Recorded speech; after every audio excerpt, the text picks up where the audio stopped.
All right, Billy Dibb, a good little fight here for you on this card. How do you see this one going? I mean, it's a fantastic matchup.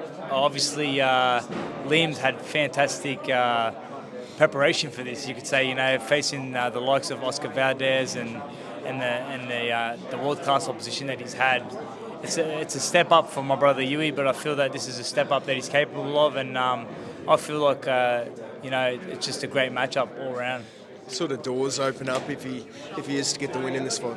Well, let me just say this. I'm going to put it out there now, and this is no disrespect to anybody out there in the boxing world, but George Kambosos has done some fantastic things in the lightweight division, and I'd like to see the winner of this fight possibly get an opportunity to fight the likes of George Kambosos. I think it's a great matchup for Australian boxing. Either Liam Wilson versus George Kambosos or Yusuf Dibb versus George Kambosos. I think it's both ways. It's a fantastic matchup and great for Australian boxing.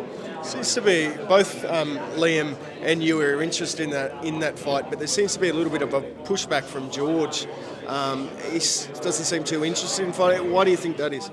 I'll tell you something. You know what made Anthony Mundine such a great athlete was the fact that he gave so many Aussies an opportunity. He gave so many Aussies an opportunity to make money, which is amazing. And George Kambosos has got a great name for himself, and he has to understand that by giving these guys an opportunity, he's given an opportunity to earn some good money. Because obviously, if you fight George Kambosos, you earn good money.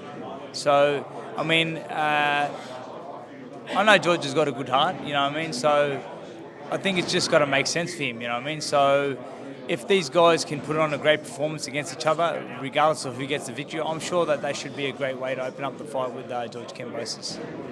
Yeah, well, George coming off the loss to Lomachenko, what do you make of that fight? I mean, look, he was thoroughly outclassed, but he showed a lot of heart, a lot of grit, and you got to commend him for that, man. Like, he's just he's got a warrior spirit, doesn't he? And you got to applaud him for that. You know what I mean? He takes the big fights, and obviously he's being paid very well for the fights. But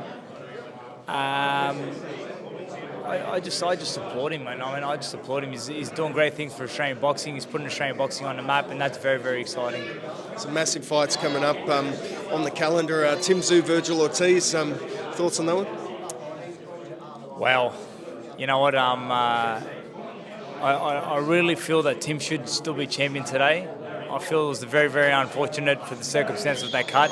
Had he not got cut, I don't think that would have went the way that it went. I think Tim would have knocked Fundora out, but going into another hard fight against the likes of Vergil Ortiz is just going to be very, very difficult. But I never pick against Tim.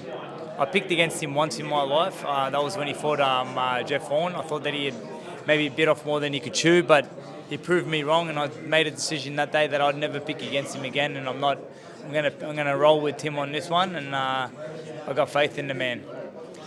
If he gets a win against Ortiz, where does he go from there? Does he look for the Crawford, the Spence, the Charlos? What do you advise him to do? Well, I think Spence is set to fight Fundora now, and I think Crawford looks like he may be moving up to fight Canelo in a big money fight.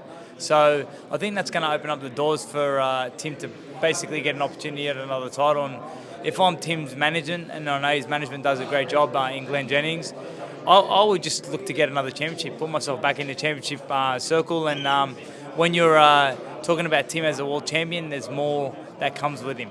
Yeah. Sam Goodman, what do you make of his career so far? He's looking at Dinaway, obviously one of the pound-for-pound best. I think that's a little bit of a bridge too far for Sam Goodman. Look, Inoue is on another level, but Sam's very, very confident about what he's doing, and they've obviously taken a step aside at the moment to focus on what they're doing now. But he's in line for that opportunity against Inoue. Obviously, he's the red-hot ticket.